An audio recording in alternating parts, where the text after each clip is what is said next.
Hi all, Mandy from Grow HR here with news that the lockdown's being extended a bit further. It seems timely that we do an update around support for employers.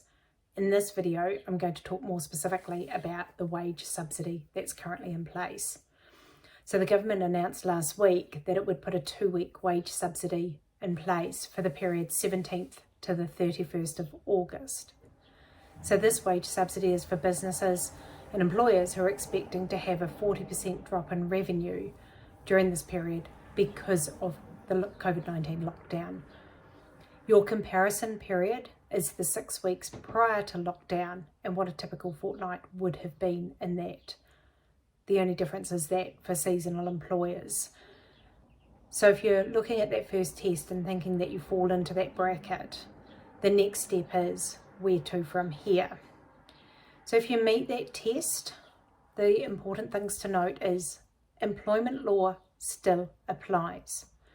So you can't just apply for the subsidy and make changes to people's employment unilaterally. And I'll talk a bit more about that.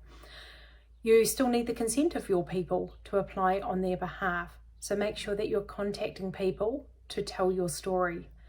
Tell them about what your revenue drop is looking like and what you're looking to do in response to that. The other thing to be aware of is that if you're applying for wage subsidy, you are going to be signing a declaration that says that you have not unlawfully changed people's terms or conditions or compelled them to take annual leave outside of your legal right to do so. So what can you be doing from here? The first one is building your picture first, assessing your situation. So what are your financials? What are they telling you? If you had wage subsidy, what would that enable you to do? So think about your trading position year to date. Think about what you were able to achieve in that first 16 days of August. What is that looking like? And if you put the wage subsidy into that picture, what could your business actually afford to be paying your people? So lots of financial modelling to do before you even head down the pathway of what are you communicating to your people. So the more you can prepare and plan in that stage, the better you'll have a position on going forward from there. If there's an outcome to that process, you're saying, absolutely, we need to apply for the wage subsidy and you've got consent and you do that. The next piece is about what you're communicating and consulting on with staff.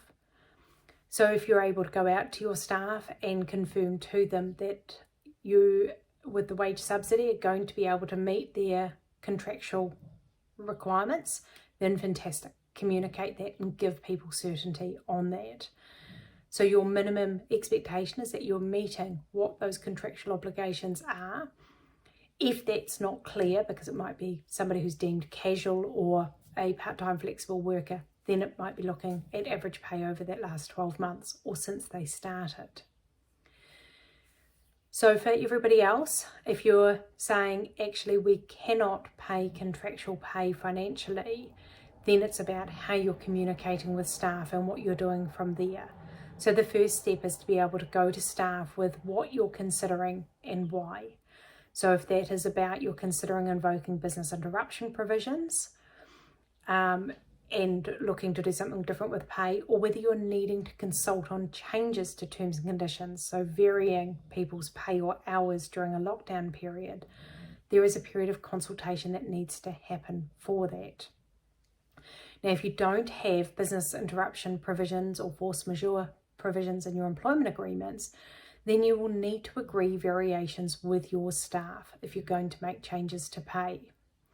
So that is about written variations where you have mutually agreed that there's going to be a change so that you can sustain the employment or for whatever purpose that that's going to be. If you're talking to people about taking annual holidays, if you can't agree the dates, then you still need to give 14 days notice in writing of a requirement to take leave. You can only give that notice for outstanding entitlement, so what has already become entitlement.